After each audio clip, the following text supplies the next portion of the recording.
If you're watching, you just saw me banging my head for Busted Pencil Saturday. Fully leaded education talk. Educated educators talking education. Dr. Johnny Lupinacci, Jacob, chairman of the board. Yeah, me, Dr. Tim Slucker. We are here. Like I said, if you're listening live across all those civic media stations, recording functions, apps, welcome. Glad you're with us. Anybody else, though, downloading the podcast, hey, we love you too, my fellas. What is going on? I don't even want to say what is going on in the world because the answer to that question could take up a whole show. So, uh, Jacob, how about you first thing here on a Saturday? Um, what what is one thing going on in the world that you think is worth acknowledging? Uh, Geez, Tim. There's like you said, there's so much going on right now. Something going on in the world that I'm paying a lot of attention to is this whole Elon Musk versus President Donald Trump feud, and it's not just because I have a wide interest in politics and I have a stake in our country and I care about America and I care about my fellow citizens. More importantly, Tim, this weekend my dad and I switched cars. So I'm driving a Tesla around right now. And so Oh, thankfully, I might not get egged because Elon is anti-Trump for this weekend. So I have saved myself from that. So that is I do care about the country, Tim. So okay. that's 1% of why I'm paying attention to this story. Johnny. 99% because I didn't want to be ostracized from my community for the EV I happen to be driving right now. Oh man, Johnny, I know you ain't sporting no EVs. I mean, I wish I was. I mean, I'm a big fan of electric vehicles. I think they're a great alternative to our over dependency on fossil fuels right now. And inevitably, that's the direction transportation is going to be having to go. I would have predicted a decade ago sooner than now, but here we are. And keeping up with the spat this week has been entertaining. I'm enjoying the many posts and memes about Elon and Trump and Elon's speaking some truth in terms of just sharing the dirt on his involvement in the election. So it's been interesting to see these two from glass houses throw stones at each other. It's been interesting to say the least, but it's beautiful outside. I've Yeah. wrapped up my month of teaching. So that was an exciting, momentous Thursday, and I hopped on the show the other day. We did a recording for Producer's Choice. If you didn't get to Yeah. listen to that, loop back around to Friday's excellent Producer's Choice segment. But I got to do that from campus. Unfortunately, not from my office because they're already renovating and doing construction on the College of Ed on my campus. I couldn't get in, but I was able to join by an app from the car. So when in doubt, you can always make it happen. Tim, you showed us that this week too in your commute on I-70. But lots of stuff happening, man. Lots of things. Yeah. Lots of things. Well, and man, you had to mention and remind everybody about the dismal appearance from Interstate 70, where actually the cricket sound effects that Jacob inserted were much more entertaining than listening to me babble on as big Oh, it's trucks. good. It's good. I mean, Now, you popped in, shared some knowledge, and kept it moving. So that was the point. Smooth moves, Tim. Now, I know, we originally had Jonathan Gierko, and I really, before we even talk, really deeply, we're talking, Jonathan has been really good about providing some sense around the idea that what happened at the Supreme Court with the religious charter school in Oklahoma, the Supreme Court, because it was a 4-4 vote, means that the Oklahoma Supreme Court ruling, which said that no, you can't do that, it's unconstitutional, will stand. Jonathan was going to join us, and I know, Johnny, we're going to talk a little bit about this, but what I've been seeing in the world, of course, is what both you and Jacob were saying. But there's another thing though, and I just thought about this, Johnny, and I swear to you, it's not a Tim bomb I'm gonna throw at you. I'm just seriously interested in asking you this question. Um, all of the Trump Elon kind of in one way again serves a little bit of a distraction about all of the things that are going on. And I know we've talked about this before, but Trump's executive order, the war with Harvard, and then it's developing into the executive order, which is essentially trying to say um, no more international students. And I was just thinking about this, I mean, you're at a major research institution, and if you have any like thoughts just yourself, I mean, you know, how how much would that, you know, diminish the culture on your campus if truly international students didn't show up next fall? Um, well, that's an interesting question, Tim. One, I think it's a little bit of I know you might be alluding to like the chilling effect of the Trump beef with Harvard in the shadows of the Trump beef with Elon right now. It's like what's the constant here? Hmm. Trump beefs. But if we just talk about higher ed, I think it's preposterous, and we've said it in regards to Harvard. The request, I can't even say request, the mandate from the Trump administration that Harvard, not have any international students. It's preposterous. And we spoke about it in reference to Harvard. And I would say the same. And I can't speak for my entire institution and certainly not for the No, leadership no. of it. But as someone in higher ed for 20 plus years now, part of being in an institution of higher education and many at many levels. I think this is even true for our community college and our directional schools. And in higher ed, we have these tiers like research one as a classification, research two, blah, blah, blah, all these things. And I think that landscape is changing. And I'm at a land grant mission university. And what that means, you're familiar with them if you're Hmm. state, like there's a state school. They're usually like Michigan State or Washington State or Arizona State, Penn State. Penn State. They're land grant institutions. And what's unique about those kinds of schools is that they are developed, designed, and in service of kind of the local. And when I say the local, I don't mean quite just the city or county that they're in, but the state and region. And so they have a mission first and foremost to educating that region. So I think that's always been the case for an institution like mine. And part of conceptualizing what's the best kind of education you can offer, say, kids, students, of any age in a region, is to include in that experiences with diverse cultures. I Hmm. know that's like there's the dog whistle right there, right? So there's where a particular political view might say, well, that's what we're trying to get rid of. And it's like, at what expense, Yeah. right? It's devaluing the quality of education for everyone when you essentially monoculturalize it, right? And so one of the values of going to school in general, whatever school it is you get to meet different people and you get to have conversations with folks who had different life experiences. Say if you grew up a rural kid and you're going to a land grant school, you get to go to school with other rural kids. Mm. And I shouldn't say kids because students are of all Yeah. ages. Get to be in class with, folks from rural communities and urban communities, and students from other countries, and you get to talk with one another about life, Yeah. about the things you're learning, and about where you want to go in your careers, and be part of what we call like a global view or a world Yeah. view. And that isn't at the detriment of nationalism. That isn't saying like it's to weaken our country.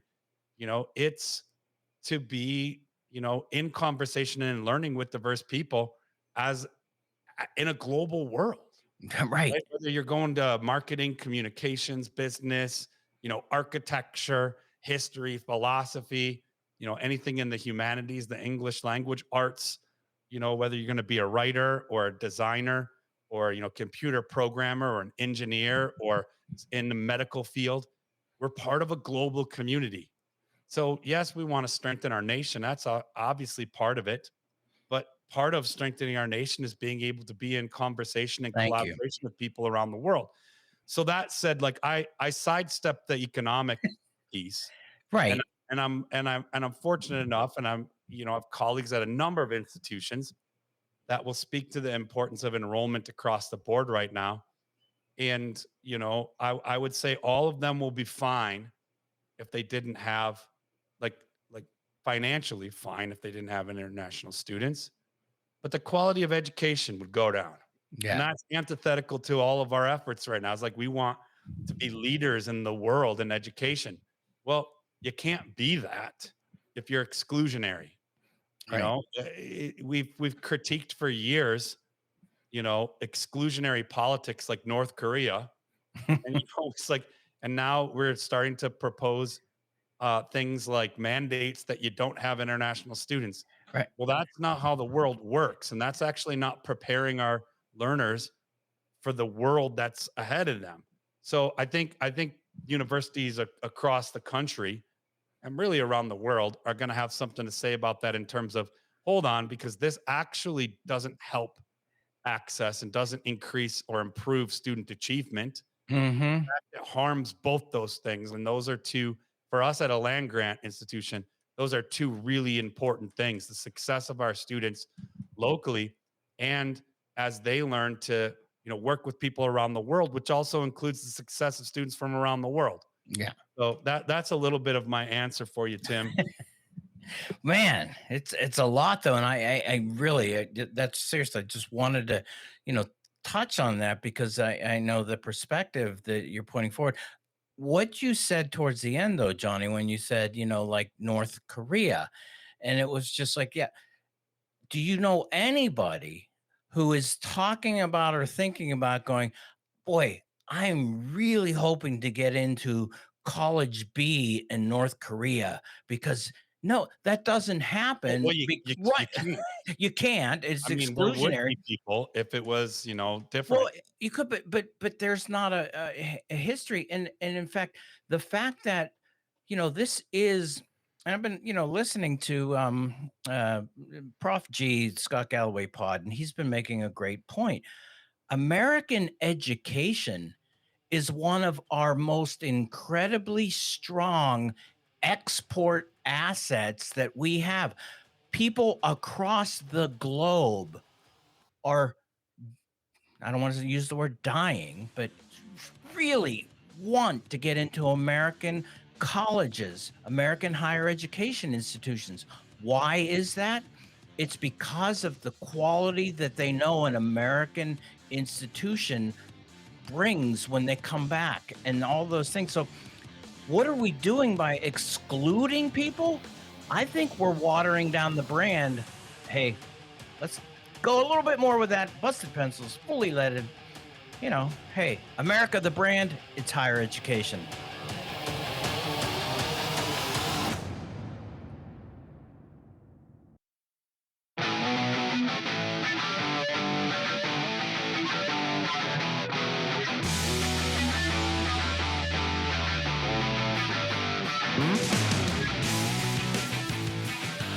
We're back. Who? Dr. Tim, Dr. Johnny, Jacob, chairman of the board, Busted Pencils, fully leaded, education talk, educated educators talking education. Yeah, we mentioned the Trump Elon thing, but we're moving on. And yeah, we're, the charter school, the unconstitutionality of a religious charter school. We know we're going to really try to hold on to a lot of that conversation for one of our greatest guests, Dr. Jonathan Gerko.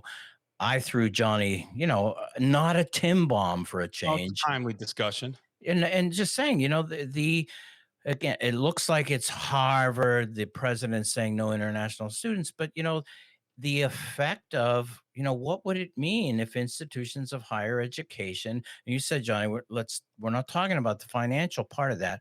What would it mean to have our institutions of higher education devoid of the international student body that comes to all of our institutions. And I know you gave a really great detailed, kind of sense of your land grant institution and your own personal sense of that. You said you wanted to, kind of boil that down. So take it away, my friend. Well, Tim, I think what we're getting into, if we're to, really dive into the Trump versus Harvard beef, and that's what I want to call it, is a multi-million dollar, attack on Harvard. But why Harvard? Well, we know some of the personal reasons that Trump has expressed his beef with Harvard, but additionally, it's what the oldest university in the United States. Yeah.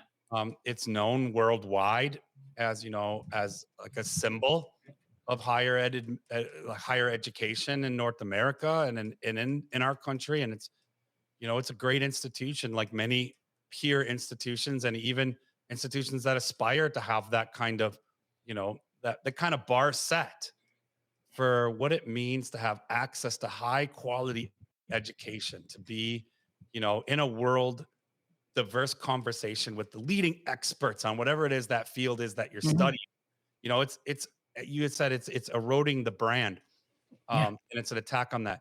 But Tim, I'm gonna give you two things that also is and why I believe it's happening. It is also um, an effort to erode democratic values. So that's one. Mhm. And two, it's an effort to be in the media in a way that furthers discrimination against immigrants and against like it's political discourse to other groups of people, right? And what I mean by other is I'll put quotes around that, the process of othering, of sort of pushing outside of the center or moving outside and then devaluing, because Trump had said, hey, what I'm doing here is trying to create more access for students in the US. And in fact, he said for the working class, which we've talked about on previous shows, but I wanted to bring it back up. It's like, yeah, that's a myth, right? Right. Like Harvard is dedicated to the working class people of this country, as are many other institutions of higher ed. And I think it's important to pay attention to these attacks on Harvard because it's symbolic of what's possible to every other university. So if we were really serious about increasing access for, citizens of this country, for the working class, around across the entire country, well, then we would take a serious look at how we fund public education. We would look at, student loans and these kinds of things, Right. and do a whole bunch of redesigning to make it more accessible, because by and large what that is become is a system of occurring, in like impossible to get out of debt, Yeah. and so that's played a value. But the thing I want to get to about that political discourse to other groups, to othering groups, is that what that does when he says I'm trying to create access for American students, it immediately sets up in the language, a group of us versus them. And it's Exactly. part of that anti-immigrant, anti-world, anti-diverse culture sentiment that's at the core of Trump's politics. Yeah. So, and again, and I'm going to loop it back around to that first point I made. It's an attempt to erode democratic values, because democratic values, remember those, we listed them out on many Oh, shows. many, many. When we talk about democracy and we talk about public education being a bedrock of democracy, well, we talk about everybody has a voice and that voice is valued. Everybody has a responsibility to participate, and all decisions are made in the interest of the common good. Well, Trump's declaration and attacks on Harvard sort of, practice this unilateral decision making that is anti-democratic. It moves Mhm. away from state rights, education as a state right. It moves away from, local decision making around what constitutes public education and democracy. And it says one person essentially, or one person and their group, right? That we can give it the moniker of the Trump administration. It's not just him, right? Is interested in exercising and telling the citizenry that we will function unilaterally in anti-democratic ways. So it's an erosion of democracy. It's a genius political campaign in terms of it successfully makes an enemy.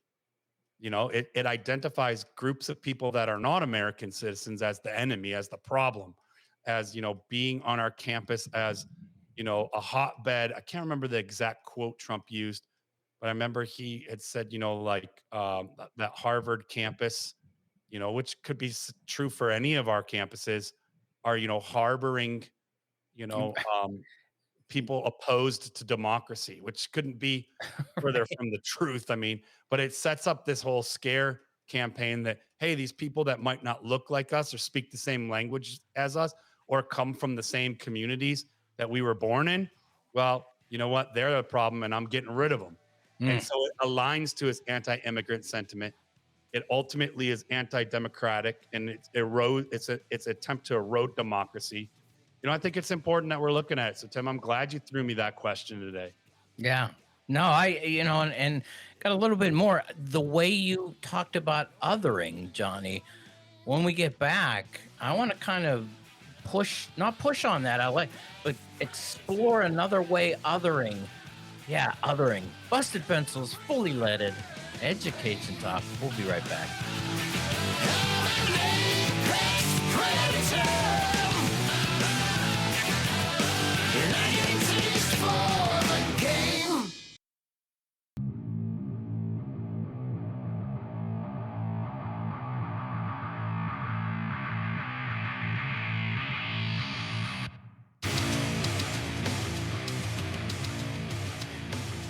Busted Pencils, fully leaded Education Talk. Educated educators talking education. Dr. Johnny Lupinacci, Jacob, chairman of the boards, and me, Dr. Tim Slecker. We're here. Yeah. Johnny, we're, the whole idea of, and I know it's contextualized in Harvard and people are like, why, that doesn't affect my institution. Uh, Well, I want to say, wasn't no, my no, I didn't say you. I'm Oh, saying I know. I can hear people going, well, okay, look, it's Harvard, so my local regional state university, I mean, we're fine. It doesn't affect us. And I'm going to say, really? Because I think it sends the world a message that isn't about you're not welcome at Harvard. You're not welcome in America. Yeah. Well, I think he's trying to Yeah. spread that sentiment. Yeah. Yeah, and so Jacob, you hear what I'm saying, man? I definitely hear what you're saying, Tim. I think you're absolutely hitting the nail on the head there. All these efforts by the Trump administration, you can look at what they're doing and you can look at how did the American people feel about something like the immigration situation. Most people felt that it was a bit out of control. Most people said they wanted to see more controls. But is that what he did? I think you could say that a different president could come in with that situation and maybe dial back the numbers coming through the border or tighten up security. He went for the most cruel options possible on every front when it comes to people at the border, finding people who have been here for decades in the country and publicly, being cruel to these people, embarrassing people, dragging them out of their schools, bringing them to these detention centers in Louisiana. It's all done, and I think it's all done on purpose to show people this is not a welcoming place for people across the world to visit. Do not come here. And I think that's very intentional, Tim.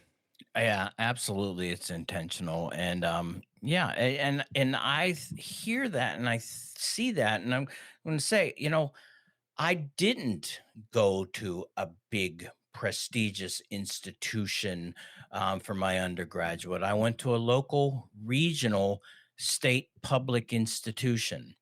And, as an 18-year-old from Homestead, Pennsylvania, right outside of Pittsburgh, the steel mills, I was probably what you would say pretty sheltered.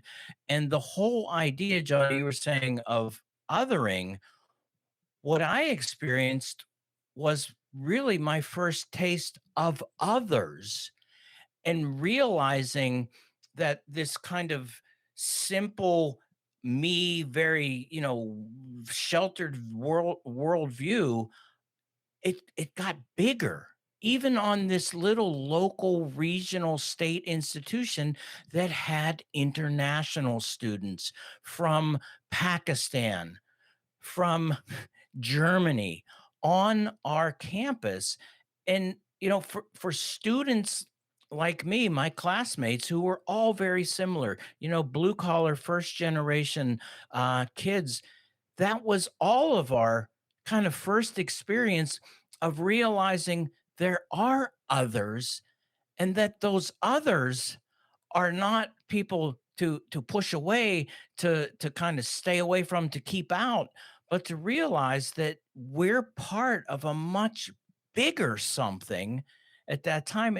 And that experience for me, and I gotta imagine across that is something that is um you can't put a price on. It's part of what it means to become educated. It's a part of recognizing that you are, you know, your otherness is actually kind of potentially, others are not people to run away from, to hide from, to ban connection with.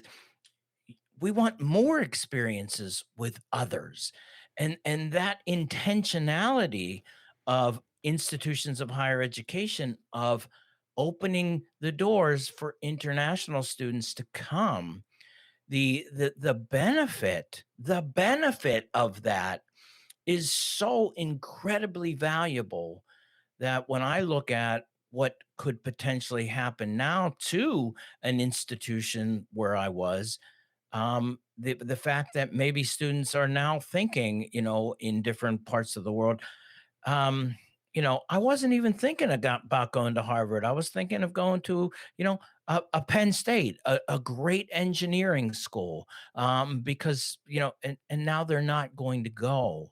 They're not going to come to those places.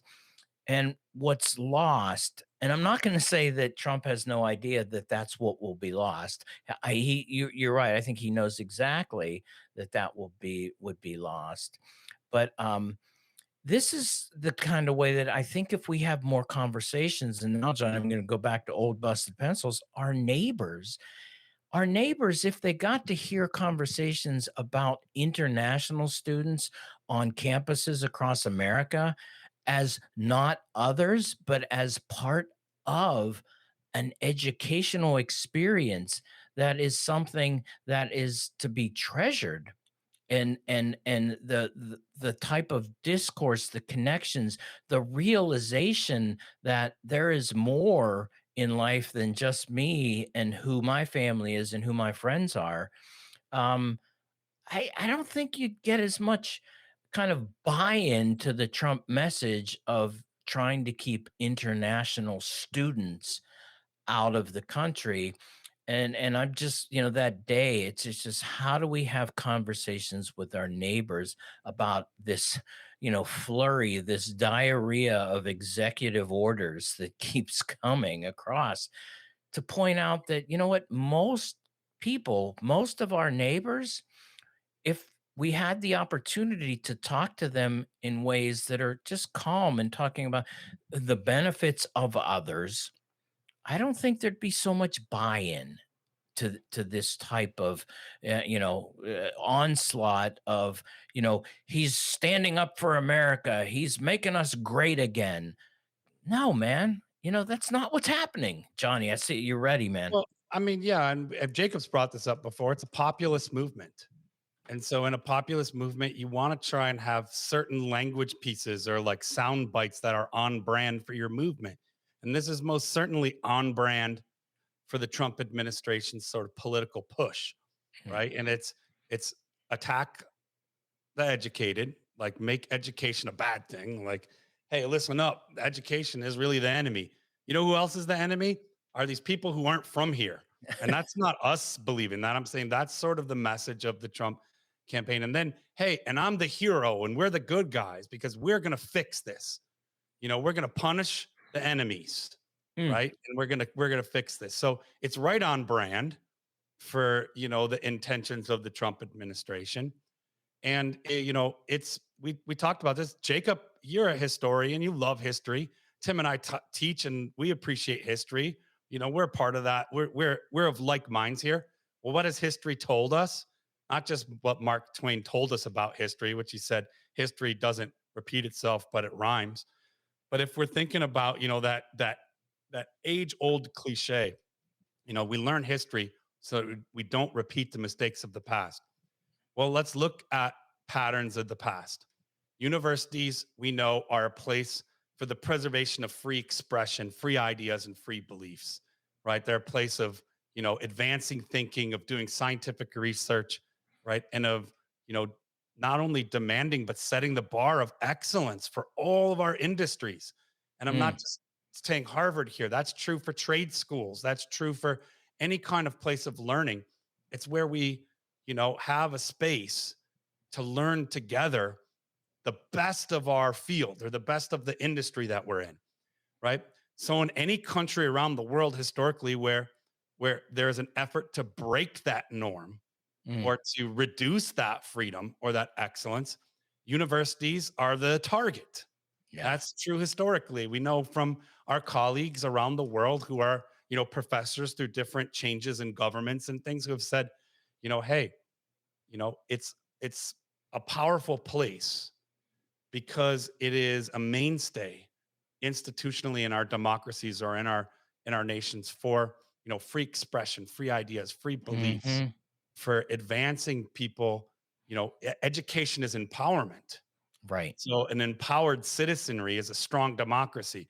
Well, if that's the opposite of what you want, well, then you better start, aiming the target at the places where that's happening. And that's happening in our public schools, both our K-12 and our Mhm. higher institutions.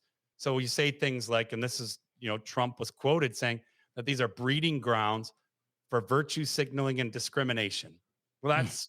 that's a blatant lie, but it's a dog whistle in terms of saying, hey, these are the places where the problems are coming from. Well, they're only problems if you're anti-democratic. Yeah. They're only problems if you're trying to erode democracy. And so we just need to call it what it is. Right. Harvard is a symbol of freedom, is a symbol of, democratic education. And that's not saying it's a perfect place. Remember, No. democracy is messy, right? But it has held value to freedom of expression, freedom of ideas, deep commitments to the scientific method and to excellence around the world and to open dialogue, right? Into a level, setting a bar of a level that we can all benefit from. And so, Life-saving discoveries. yeah, and that's threatening, right? To a rising, power that says, "Well, maybe we don't want a democracy." Well, if you don't want a democracy, then certainly, attack the places that are not only symbols of it, but factories for it, Mm. right? And I know we critique that schooling as factories, but I'm Right. using it really, like outside of that critique, using it really intentionally here is like, well, if we don't want there to be, industry, we'll make it hard for those particular industries to exist. Hence, bringing it back around to the beef with Elon. Trump administration is adamantly against electric powered vehicles, Yes. right? Elon Musk is very invested, to say the least, in EVs, in particular his EVs, right? Right. Tesla. So we could kind of say like these are two pretty like transparently self-interested people, right? Beefing, but to Trump's attacks on Elon Musk's, and the impetus for some of his disagreement with Elon, is stemming from, Elon's interest in EVs. And so to attack Elon Musk is also to attack and devalue electronic vehicles, right? So it's a beef of convenience and of political interest for Trump to have with Elon because they're putting that monster bill forward that makes it harder for alternate fuels and alternate energies, right? Yeah.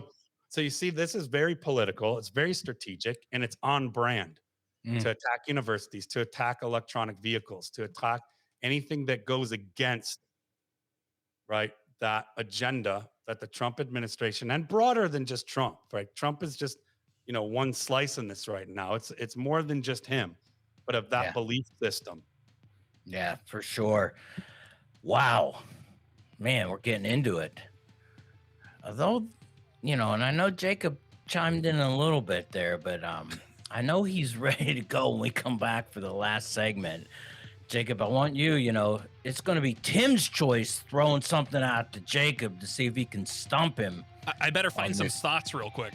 You better be ready. Yeah, check it out. Hey, it's Busted Pencils. It's fully leaded education talk, educated educators talking education.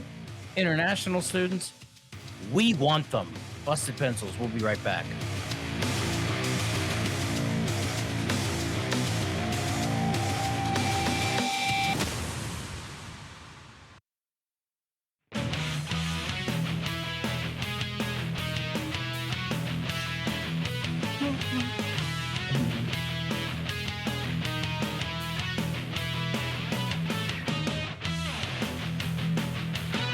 I know I can dance. Come on, man. I know it. That's what. Yeah, dancing on Busted Pencils. Fully leaded education talk. Educated educators talking education. Dr. Johnny Lupinacci, Jacob, chairman of the boards, and me, Dr. Tim Slecker. Man, international students, Trump beefing on Harvard, all of this back and forth, Johnny talking about history, democratic values, it all comes together, public schooling. Jacob, are we making any sense? You're making tons of sense to me, Tim. I think I agree with a lot of what you're saying. Not on the last Friday show, but a Friday before that, I came to you guys with this whole Harvard thing to ask you more questions about it because I thought it was going to be a big deal. It seems like it's becoming a bigger deal. On that show, you guys were telling me that, this probably won't be a big deal for Harvard. Harvard is Harvard. Even through tough times, it'll still be Harvard. But when it trickles down to our state schools and our smaller schools and the attitude of attack from the Trump administration, that can start to trickle down and hurt people. And I think we're starting to see that. They're talking about a total ban of Chinese and Hong Konger students to the United States. That seems like a big problem to me. And I don't know what you guys think. I'd like to hear your opinions on it. But to me, it is a massive asset for America and for democracy that when you're a student and you're in China, you want to go to the United States. You want to be educated in the United States. And I would think that back in China, the most pro-American people in China are probably the thousands and thousands of U.S. educated Chinese people who over the years, since whenever, the 80s with Deng Xiaoping opening up China, more and more every year, pro-Americans in China, in large part thanks to this education thing. It's a huge part of our soft power. Look at the heads of state around the world educated in the United States. And the nativist far right wants to get rid of what I would think is like our one of our greatest assets and one of the biggest parts of being a superpower. Yeah. So and Jacob, thank you for that, because think about it. What Jacob just said, we're exporting democracy by engaging in that international students coming here, and the expression and the experience that they have, and really understanding. And Jacob, what a great point to point out. Really, we're going to ban students from China who come over here and potentially go back with ideas of freedom of thought, democracy potentially starting to crystallize in their veins, in their DNA. We're going to stop that. That's a threat to democracy. And I guess they'll come back to Johnny though. That's the intention though, is that we're not really pro democracy under this current administration. We're just not that into it anymore.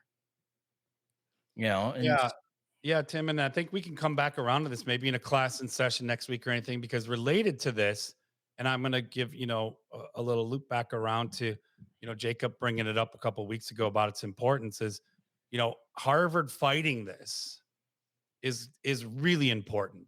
It's Yes. equally, like, that's what I want to emphasize too, because what's also being attacked and specifically aimed at Harvard is to control its curriculum. Oh my God. And we get to get into that. Like, a lot of teachers listening out there talk about, like, canned curriculums and state imposed and federally imposed curriculums, like what we teach, how we teach, and who we hire to teach. We by and large have democratic freedoms around that are really important. And so that's attached. It's not in the same attack, but it's, related to the very specific executive order and letters sent to universities and then being enforced with Harvard. So Harvard fighting it. I'll end with some good news. Tim, you asked if we were making any sense, and it's pretty hot here. and I'm definitely making scent because I can smell, I can smell it coming through my shirt. But on that note, too, everything I've read and followed in this tends that this won't stand, Mm. right? That in court, this No. stuff will be, it won't be upheld. It will still have the kinds of chilling It will effects. still do the damage, though. Yeah, but it won't. So big props to Harvard for fighting it, for the legal representation of this institution, defending not only itself but defending democracy and the university as a key component and a foundation, which we'll call public education, as a foundation of democracy. So Harvard's not just defending itself, it's defending public education and democracy. Man, and on that, now it's time for your moment of zen.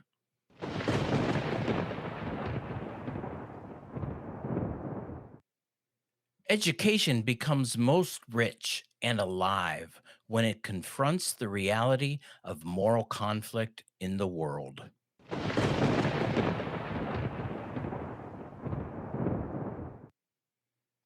Thanks for listening to today's Busted Pencils broadcast. And remember, you can grab great podcasts chocked full of more fully leaded education talk on Apple Podcasts, Spotify, and of course, always at the Civic Media website or at bustedpencils.com. Don't be late for Homeroom on Monday, and be sure to catch next week's class in session on Wednesday, and find us on Friday for Jacob Producer's Choice. And of course, just like today, you can catch Busted Pencils at 3 p.m. Central Time across all the Civic Media Network stations for 1 hour of your favorite, blue collar scholars, Tim and Johnny, and keep busting pencils.